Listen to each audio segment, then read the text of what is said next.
요한복음 8장 48절 한 목소리로 읽습니다. 유대인들이 대답하여 이르되 우리가 너를 사마리아 사람이라 또는 귀신이 들렸다 하는 말이 옳지 아니하냐. 아멘. 하나님의 말씀을 들음과 하나님께 속함이라는 이 대화의 주제로 볼 것 같으면 이 최상급의 신령한 주제,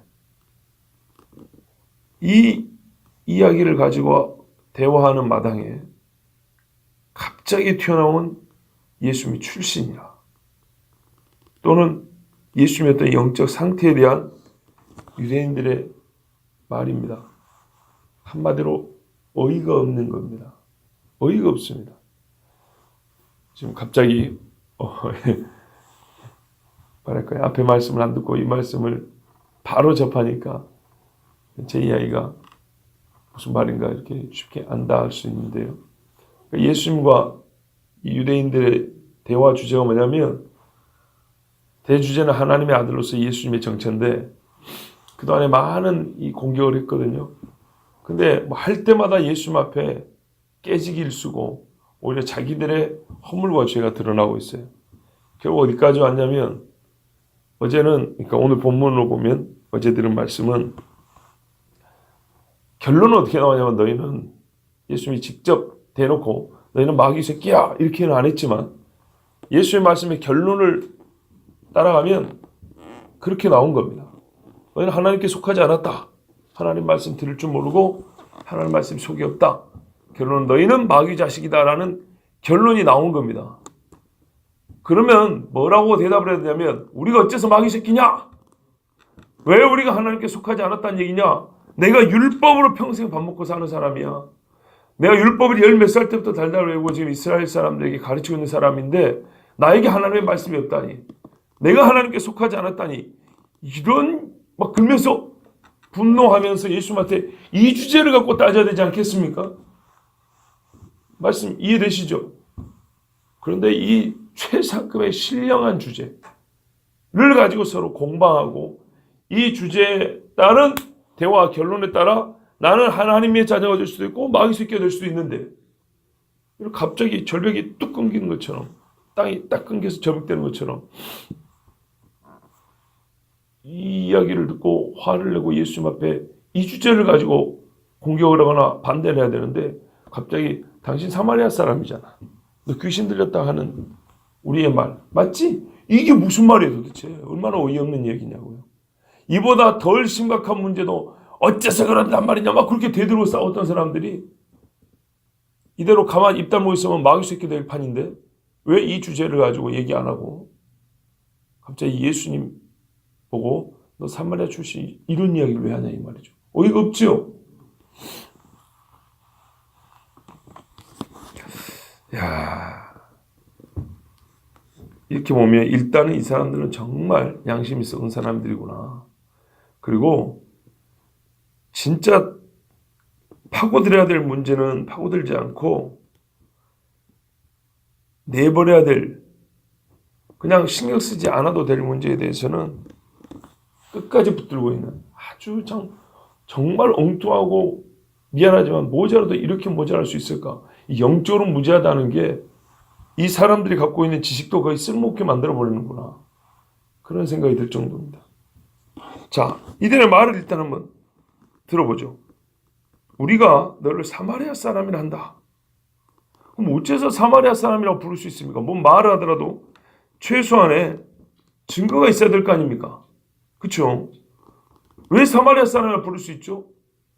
이 사람들 지금까지 계속 뭐라 하냐면 너 갈릴리 사람이잖아 이랬거든요. 갈릴리 나사렛 사람 아니냐? 나사렛에서 무슨 선한 게 난단 말이냐? 이거 다 유대인들이 하는 말인데, 나사렛은 갈릴리지 사마리아가 아닙니다. 유대와 사마리아와 그 다음에 갈릴리입니다. 옛날로 보면 북이스라엘 땅인데 중간에 사마리아가 있습니다. 그런데 지금까지 계속 갈릴리 출신이라고 욕해놓고 왜 갑자기 사마리아 사람이라고 또 말합니까? 일단 그들 스스로 모순인데 사마리아 사람이라고 말하면 뭔가 근거가 있어야겠죠. 어떤 근거가 있을까요? 이들이 내세울 만한 근거. 우리 정말 내 입장으로 생각을 해보세요. 이게 얼마나 중요한 문제인가? 누가 나보고 갑자기 그런다고 생각해보세요. 예를 들어서 해방되고 얼마 안 됐을 때 너 쪽팔리잖아. 말이 돼요? 갑자기 말이에요. 뭐 다른 얘기 하는데 우리가 너고 맨날 일본 쪽팔리 새끼라고 하는데 맞지? 무슨 난데없는 소리냐고요? 자, 근거가 있어야 될 거 아니에요. 우리가 성경적으로 보면 가장 될 만한 근거는 뭐냐면 사마리아 사람들이 예수님을 잘 따른다는 겁니다. 인구 비율로 보면 유대인들이 다수인데 유대인들 중에 예수님 따르는 사람은 극소수고 사마리아 사람들은 소수인데 그 중에 예수님을 따르는 사람들은 비율이 높아요. 특히 사마리아 수가성에서 있었던 그 여자와 대화하고 그 여자를 말하면 갑자기 수많은 사마리아 사람들이 예수를 믿었다는 얘기는 뭐 다 소문이 날 정도란 말이죠. 그러니까 어떻게 할까요? 사마리아 사람들이 너 잘 따르더라고. 우리가 다 알고 있거든. 네가 사마리아 사람이니까 그렇게 잘 따라주는 게 아니겠니? 이렇게 볼 수 있겠죠. 동일한 혈통을 가졌기 때문에 아니면 동양 사람이니까 그렇게 너를 옹호하지. 안 그러면 어떻게 율법을 가진 사람이 너를 옹호할 수가 있겠어? 이 사람들이 그 억지 쓰는 추측입니다. 예수님 뭐라고 말씀했습니까? 마가복음 6장 4절에 예수께서 저에게 이르시되 선지자가 자기 고향과 자기 친척과 자기 집 외에서는 존경을 받지 않음이 없느니라. 자기 고향, 친척, 집에서는 존경받는다고 못 받는다고요? 못 받는다고 그랬다고요. 그러니까 오히려 네가 사마리아 사람이니까 사마리아 사람들이 너를 따르지 이 말은 말이 안 되는 소리라고. 또 귀신이 들렸다. 왜 이렇게 말했을까요? 또는 귀신이 들렸다. 번역에 따라 또는이 아니라 이며 사마리아 사람이며 귀신이 들렸다. 이렇게까지 연결하는 것은 정말 못된 짓인데 일단 따로따로 한번 보자고요. 귀신이 들렸다. 왜 이렇게 말을 할 수 있을까요? 얼마나 지금 바른 정신으로 말하고 있습니까? 자기들이 이기지도 못할 정도의 지혜로운 말씀을 하는 분한테 왜 귀신 들렸다 할까요? 이것도 근거가 있어야 되겠죠. 여러분 말도 안 되는 소리 하면은 공격하는 사람이 오히려 더 사람들한테 욕을 먹습니다. 추정할 때 두 가지를 볼 수 있습니다. 귀신 든 사람들 보이는 현상이 뭡니까? 말이 아주 귀신 같은 말을 합니다. 내가 다 봤지? 뭐 이런다고요. 또는요. 행동이 특이합니다. 이 두 가지 다 합니다. 니는 정말 우리도 모르는 신비한 이야기를 하더라. 그러면 어떻게 해요? 선생님이 해야 되는데 그걸 귀신 들린 걸로 치부해버리는 거예요. 우리가 모르는 게 있을 수 없다는 거예요. 우리가 알지 못한 율법이 어디 있어? 근데 너는 정말 뭐 하늘의 새로운 계시니, 뭐 하나님의 뜻이니, 율법에 대한 새로운 해석이니, 막 이러면서 말도 안 돼. 유대인으로서는 지금까지 들어본 적이 없는 그런 얘기를 하더라. 이건 귀신이 아니고 살 수 있고 왜? 일단 자기들이 동의할 수 없는 얘기니까. 자기들이 알고 가르쳐 다른 얘기니까. 양심적인 뭐라고 성경을 보고 확인해 봤는데 이런 건 진작부터 다 떼어친 지 오래니까 우리와 다른 신비한 정말 하나님의 말씀이라고 말하는 그 오묘한 영적 세계를 말하는 걸 보니까 너는 귀신이 들지 않고서는 그런 말을 할 수가 없어. 자, 극단입니다. 하나님의 말씀이라고 받아들이거나 아니면 귀신 들렸다나 둘 중에 하나입니다. 왜? 이전에 들을 수 없었던 정말 자칭 주장하기를 하늘에 속한 언어를 한다고 말하니까 유대인들 듣기에는. 두 번째는 행하는 일이 요상이 그지없는 거예요. 마술사도 이런 마술사가 없는 거예요. 근데 그 일들이 전부 다 사람에게 유익합니까? 유익하지 않습니까? 유익합니다. 세상의 마술사는 신기할 뿐이지 유익한 일은 없습니다. 말씀드렸잖아요. 숟가락까지 꼬부라진다고요. 근데 그런 인간이 펴는 거 보셨어요? 말짱한 숟가락 하나 버린다고요. 그런데 예수님은 어떻게 해요? 훨씬 사람들이 이롭게 한다고요. 이런 거 보지도 않아요. 죽은 자가 살아나고 문둥병자가 낫고 안진뱅이가 일어나고 이 유익 그리고 이 일의 패턴은 성질은 옛날에 모세와 엘리야와 엘리사와 같다는 것을 생각하지 않아요. 어쨌든 이런 일은 어떻게 일어난다고요? 영적인 힘으로 일어난다. 요것까지 부인할 수가 없어요. 근데 어떤 영적인 힘이냐? 분명히 귀신 들린 사람들이 나왔다는 것은 귀신이 복종을 했다는 건데, 귀신을 복종시키면 하나님이라고 해야 되겠죠. 그래야 되는데 예수님도 나는 하나님 주신 능력으로 한다고 했는데도 불구하고 그걸 받아들이지 않으니까 반대 극단으로 어떻게 나갑니까? 귀신의 왕 바알세불이 힘을 줘서 귀신의 왕이 네 속에 더 씌워져 가지고 명령하니까 졸개 귀신들이 듣는 거 아니냐, 이렇게 주장하는 겁니다. 그래서 예수님 보고 뭐라고요? 귀신 들렸다, 마귀가 들렸다, 이렇게 얘기한 겁니다. 억지스럽죠. 누가복음 11장 14절 15절에 역시 말씀이 있습니다. 예수께서 한 벙어리 귀신을 쫓아내시니 귀신이 나가매 벙어리가 말하는지라. 이러면 할렐루야 해야죠. 근데 보세요. 무리들이 기히 여겼으나, 놀라운 일이라는 거죠. 그럼 이 놀라운 일을 가지고 하나님께 영광을 안 돌리고 어떻게 해요? 그 중에 더러는 말하기를 제가 귀신의 왕 바알세불을 힘입어 귀신을 쫓아낸다 이랬어요. 더러는 어떤 이가 그렇게 말한 거예요. 근데 못된 인간들은 이야기 중에 어떤 걸 취한다고요? 그 더러는 했던 이야기를 절대적인 사실을 취한다고요. 이해되시죠? 다른 사람들은 그렇게 안 말했어요. 하나님이 하신 일이다 그러고 어떤 기적은 어떻게 해요? 하나님께 찬미하며 뛰었다는 이야기가 많이 나와 있죠. 근데 그 중에 어떤 이는 저 귀신의 왕이 졸개 귀신을 쫓아낸 걸 거야, 이렇게 말한, 꼭 그런 이야기만 듣고 그거를 전체 여론으로 확정을 해서 대적자들은 뭐라고 그랬다고요? 귀신 들렸잖아 너, 이렇게 말하는 거라고. 얼마나 이 사람들이 말도 안 되는 소리, 근거 없는 이야기 하는지 아시겠죠? 자, 여러분 우리 이제 한 가지 더 깊이 생각해 보자고요. 본문은 무슨 말인지 알았어요. 이 사람들이 예수님께 무슨 말을 했고 무슨 뜻으로 했는지, 어떤 근거를 갖고 했는지 알았어요. 근데 우리는 이것이 말이 안 된다고 지금 얘기를 하고 있어요. 이 상황에서 어울리지 않는 얘기를 하고 있어요. 그러면 상식이 있는 사람들이 이들도 모를까요? 들어보세요. 내가 저 사람한테 뭔가 공격하고 싶어. 그래서 나의 공격할 수 있는 소스를 준비를 했어요. 무기를 준비했다고요. 그런데 이 무기가 어울리지도 않고 어처구니 없다는 것을 자기도 안다 그 말이에요. 우리가 이렇게 간파할 정도면 그들, 이 똑똑한 인간들이 몰라서 이런 말을 했을까요? 안 어울린다는 거? 알죠. 근데 왜 이 말을 했을까요? 왜요? 예수님의 말씀의 내용을 반박할 수 없기 때문입니다.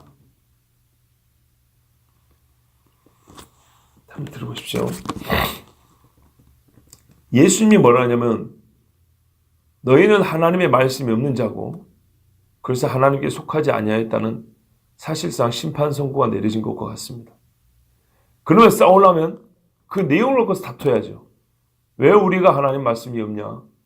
왜 우리가 하나님에게 속한 자가 아니냐? 그러고 따져야 되겠죠. 그런데 따지면 자기들이 이겨요, 져요? 져요. 할 말이 없어요. 지금까지 한 번도 예수님 앞에 공경한 이후에 할 말을 가져본 적이 없어요. 그래서 이 사람들은 전략을 바꾼 거예요. 옛날에는 단편적으로 썼던 건데 이번에는 이 전략을 이 대화의 끝부분에 연결을 시켰어요. 그게 뭐냐면 너는 우리를 그렇게 판단할 권위가 없어. 그러면 무슨 말 하는데 소용이 있을까 없을까요? 없죠. 그 전략을 취한 거예요. 보세요. 옛날에는 사람들이 들려오는 말에 예수가 어쩐다 예수가 어쩐다 그러면 야 그럼 뭐 갈릴리 사람이잖아. 똑같은 얘기를 했어요. 무시할 만한 출신을 갖고 똑같이 얘기했다고요. 갈릴리 사람 이야기인데 뭐 들을 필요 있나? 갈릴리에서 뭐 좋은 거 나오나? 이렇게 하고 그 예수님의 출신을 가지고 예수님을 무시하는 일을 어떤 의미에서는 독단적으로 독립된 공격무기로 썼어요. 이해되시죠? 근데 이참에는 예수님이 하신 말씀을 이길 수가 없어요. 예수님의 판단을 거스르고 부정할 수가 없어요. 그러면 게임 끝난 건데 옛날에는 따로 써먹었던 그래서 한번 효과를 봤던 거를 이번에는 이 대화의 맥락에 연결을 시켜버렸어요. 기차 연결을 시키듯이. 딱 연결을 시키면 어떻게 해요? 결정적인 위기를 모면할 수 있겠죠. 이대로 끝나면 어떻게 해요? 할 말 없으니까 그냥 돌 놓고 가면 되는 문제가 아니에요. 이제 이 백성들 듣는데서 우리는 하나님께 속한 자가 아니니 어떻게 이스라엘 선생도를 하겠어요? 어떻게 그들 권위라고 하나님 말씀 전하겠어요? 근데 대답할 말은 없어요. 근데 이참에 예수님에 관한 가장 그 인신에 관한, 인격에 관한, 정체에 관한 가장 부정적인 이야기를 이참에 이따 딱 써먹었어요. 너는 갈릴리도 아니야, 사마리아 사람이야. 너는 맨정신이고 너는 귀신 든 사람이야. 말 그대로 니야말로 귀신 새끼야. 이렇게 얘기를 해버렸다고요. 근데 누구를 판단한다는 얘기야? 사람들이 여기에 동의하면요, 앞에 예수님이 했던 그 옳은 말씀, 그 진리 말씀 소용이 있어요, 없어요? 없어요. 순간 다 없어져 버린 거예요. 야, 이러고 보니까 이 세대가 지금 기독교인들 프레임 논쟁이라죠. 틀! 옛날에도 했어요, 옛날에도. 유대인 중 누구도 서기관에게, 이 유대인들은 서기관입니다. 바리새인들입니다. 우리 앞에다 보면. 율법을 전문으로 다루고 가르치는 사람들입니다. 서기관에게 이와 같이 무서운 말 할 수 있는 사람은 없었습니다. 하나님께 속하니 안 속하니 감히 어느 안전이라고요. 하나님의 말씀을 가지고 어떻게 서기관에게 대들어요? 서기관은 말씀을 필사하고 연구하는 요즘 같은 학자들입니다. 아니, 바리새인의 영적 실체를 예수님처럼 절망적으로 폭로할 수 있는 유대인은 없어요. 바리새인이라고 말하면 성자라고 부를 수 있습니다. 요즘 개념을 하면. 유대인 율법으로 성자라고 할 수 있는 사람들에게 누가 어떻게 너희는 하나님의 말씀이 없는 자고 말씀을 지키지 않는 자고 이런 이야기를 어디서 겁없이 한단 말이에요. 근데 예수님이 그런 말씀 해버렸다고요. 한마디로 진짜 돌 맞을 작정 안 하면 이렇게 말 못해요. 그래서 예수님의 이 판단은 정말 유대인들 입장에서 볼 때 무모한 겁니다. 이런 발언은 무모한 거라고요. 그런데 듣고 보니 말씀이 옳은 거예요. 무모한 도전을 했는데 옳음으로 최종적으로 승리를 눈앞에 둔 거예요. 근데 이 대적자들은 예수님의 말씀에 반박이 불가능하니까 말할까, 예수님의 이 지혜로운 화술의 승리 앞에서 자기들의 도망갈 돌파구를 찾았는데 그게 예수님의 말씀의 내용이 아니라 예수님의 인격에 관하여, 출신에 관하여 사람들의 풍문, 소문을 가지고 인신공격하는 거였습니다. 아까 말씀드린 대로 예수님의 판단의 권한을 부정하는 의문부호를 던진 겁니다. 네가 그런 주제에 우리를 판단할 수 있어? 이렇게 해버린 겁니다. 너는 판단할 만한 자가 아니다. 랍비, 선지자, 하나님의 아들, 이처럼 위대한 칭호를 붙이기도 전에, 그런 칭호를 붙이기도 민망한 사람, 개와 같은 사마리아 사람이고, 사마리아 사람 개 취급했죠. 개가 지저대는 걸 우리가 들으란 얘기야? 이런 말입니다. 귀신 들린 자에 불과한데 어찌 네가 우리를 판단한다는 말이냐? 이게 속뜻입니다. 이게 암시되어 있습니다. 그럼 사람들이 거기에 고개를 끄덕하면 하는 순간 앞에 했던 예수님 말씀은 다 잊혀진다 그랬죠. 자, 분위기가 어떻게 바뀔지 우리가 예상해 볼 수 있습니다. 예수님의 자격 논란, 정신적 온전함에 대한 논란, 혈통과 언약적 계보에 대한 논란이 불거져 소위 요즘 말로 물타기가 시작된 겁니다. 예수님께서 나에게 이제 회중들은 어떻게 반응했는지는 우리가 지금 안 읽었습니다. 그리고 이 말에 대해 예수님이 어떻게 답변했는지는 그 다음 절이지만 우리는 오늘 이 한 절만 그냥 보고자 합니다. 이제 이렇게 이 사람들이 공격할 때, 이렇게 반박을 할 때, 정말 터무니없는 얘기를 할 때 예수님이 뭐라고 말씀하셨는가는 성경에 기록되어 있지만 우리가 이 시대의 그리스도인으로서, 이와 비슷한 공격을 받는 그리스도인으로서 여러분 어떻게 대답하시겠습니까?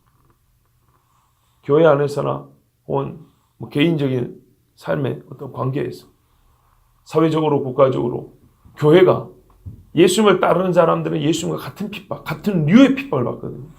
이런 류의 핍박을 받고 세상으로부터 공격과 저항을 받을 때 어떻게 우리가 해야겠습니까? 분명히 예수님은 답변을 하셨습니다. 1차적으로 이걸 꼭 기억하십시오. 49절 이하에 예수는 분명히 답변을 했습니다.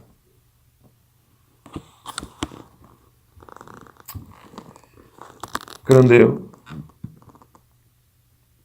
우리가 그 전에 그 답변은 내일 보겠지만 이렇게 예수님을 공격했던 사람들이 이 시대에도 있다는 것. 그러니까 예수님 같이 우리가 답변을 해야 되겠고 예수님 같은 자세를 취해야 되겠죠. 우리 입장에서는.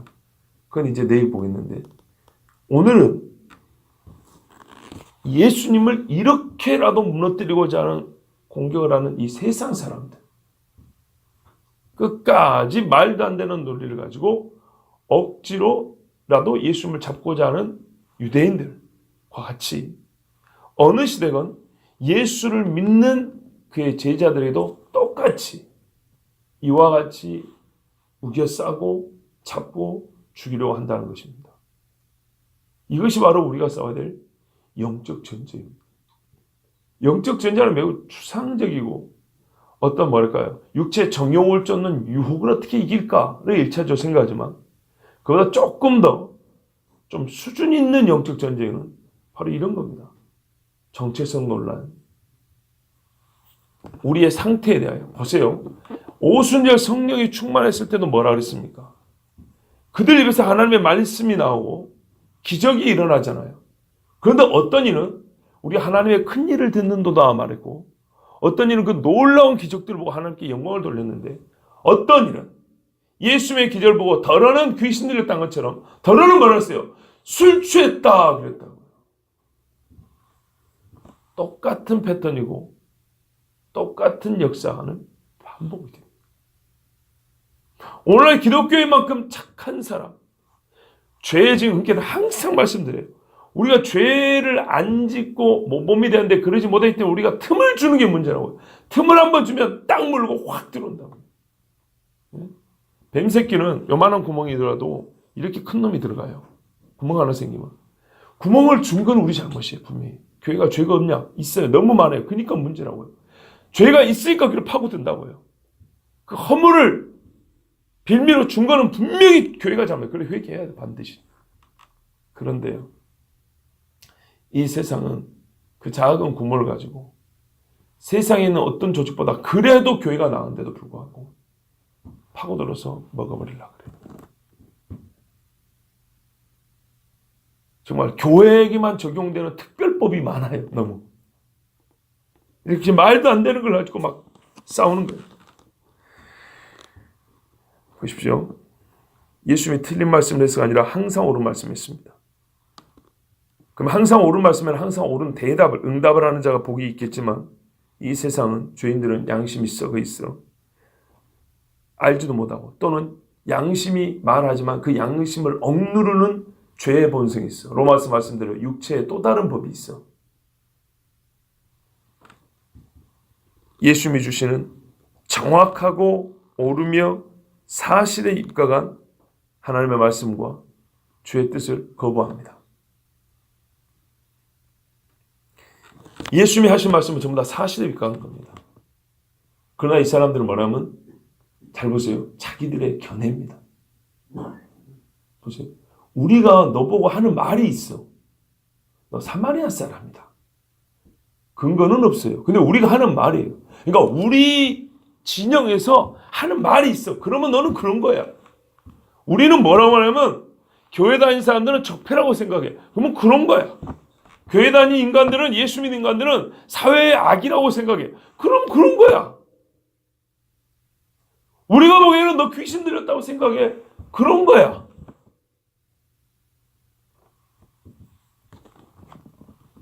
여러분, 예수님은 사실을 가지고 그들의 진짜 실제적인 잘못을 지적하고 있는 것을 가지고 그들을 판단했지만 이들은 예수님의 말씀에 그 사실을 갖고 그렇다 아니다를 논쟁한 것도 아니고 그렇게 말씀하는 예수님에 대해 갖고 있는 자기들의 감정, 자기들의 이 감정에 입각한 의견을 사실 위에다 두는, 그래서 예수님을 공경하는 태도를 취하고 있는 겁니다. 이게 어느 시대나 예수 믿는 사람들이 갖고 있는 세상입니다. 세상 사람들의 말입니다. 어느 시대나 예수 믿는 사람들 그래도 착해요. 어느 시대나 그래도 예수 믿는 사람들 때문에 그 땅에 복을 받아요. 그런데 예수 믿는 사람 싫어하는 사람들은 뭐라 그래요? 딱 갖다 붙이면 예수 얘기들을 다 부를 줄 알자. 왜 그렇게 됐어요? 하나님의 말씀대로 순종하니까 복을 받아서 그런 거예요. 그런데요, 악한 사람은 뭐라 그래요? 그들의 성실과 정직으로 말미암아 하나님이 주신 복을 그대로 보지 않아요. 어떻게 보면 저 착취자들, 이렇게 딱 찍어버린다고. 그러면 예수쟁이들은 어떻게 해요? 혁명의 대상이에요. 그들 것들을 다 빼앗아도 아무 우리는 양심에 거리낄 것이 없는 이런 사고를 가지게 된다고요. 그들의 마음이에요. 감정이에요. 그걸 어떻게 해요? 공식적이고 사실인 것처럼 이름을 딱 붙여버린다고. 그래서 수많은 그리스도인들이 제사를 뺏기고 쫓겨나고 죽임을 당했어요. 죽임을 당한 경우 중에 이런 경우도 매우 많다는 거예요. 만약에 이것이 여기서 현장에서 이들의 말이 인정이 되면 어쩔까요? 아까 말씀드린 1차적으로 예수님의 모든 판단은 다 부정될 것이며 2차적으로 귀신 들린 주제, 사마리아 사람의 주제, 이스라엘의 랍비 선생들하고 지금 싸우면서 그들을 하나님께 속하지 않은 자라고 오히려 마귀 자식으로 말했단 말이야? 그럼 어떻게 돼요? 이 자리에서 돌에 맞아 죽어야 돼요. 근데 우리 스스로 착한 척 돌에 맞아 죽으려고요? 그럼 이 땅에 소망이 없어지는 거예요. 말은 해야죠. 아니라고.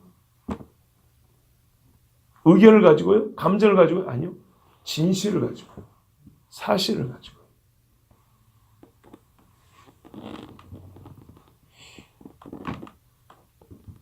이런 사람들은 복이 없습니다. 그러나 예수님과 같은 방식으로 싸우는 사람은 지혜롭습니다. 우리 하나님은 우리에게 구변을 준다고 그랬습니다. 여러분, 이제 우리가 세상을 말할 때는 예수님 편이지만 다르게 한번 말씀 그대로 보면 우리는 처음부터 예수님 편이 아니고 우리의 처음 상태는 예수님의 대적자들 편입니다. 우리는 그쪽에 서 있었던 사람들입니다. 그러면 그렇게 이제 우리가 먼저는 그렇게 봐야 됩니다.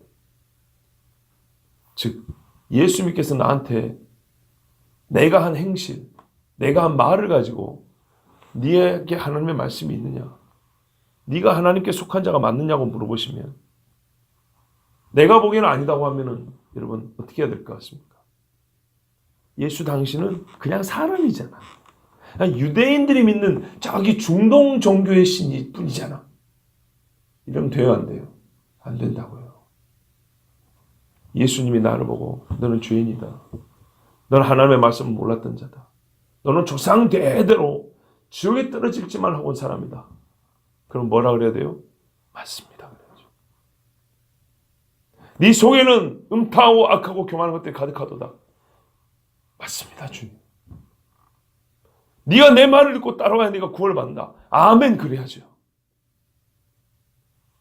먼저 우리가 해야 될 것은 바로 이겁니다. 아니요가 아니요, 예, 아멘. 주님이 우리를 향하여 하시는 모든 말씀은 옳습니다. 사실입니다. 그렇습니다고 아멘이 앞서야 되는 겁니다. 인정하십니까? 그리고 이제 그러면 우리가 어디에 있어요? 예수님과 연합해 있잖아요. 그리고 이제 세상이 한다, 공격한다, 세상이 꼭 이렇게 한다, 그때는 어떻게 해야 돼요? 예수님처럼 대답할 준비를 해야겠죠. 이것은 교만이 아니고 마땅한 책무입니다. 그리스도인에서 진리를 우리에게 유대인의 나음은 하나님의 말씀을 맡음이라 그랬죠. 예수에서 복음, 그 구원의 소망을 주님께서 우리에게 맡겨주셨습니다. 그렇기 때문에 이때는 어쩐다고요? 반드시 예수님과 같이 세상을 향해서 말할 수 있어야 됩니다. 그래서 베드로전서에 너희의 소망에 관하여 이유를 묻는 자에게는 대답할 말을 항상 준비하라 그랬습니다. 그런데 어떤 자세로 준비하냐? 온유와 겸손으로 준비하라 그랬습니다. 예수님이 보여주신 답변의 내용이며 예수님의 마음의 자세입니다. 하나님 앞에서 겸손하고 세상을 향해서 우리가 뭘까요? 원수처럼 여길 것이 아니라 온유한 마음으로.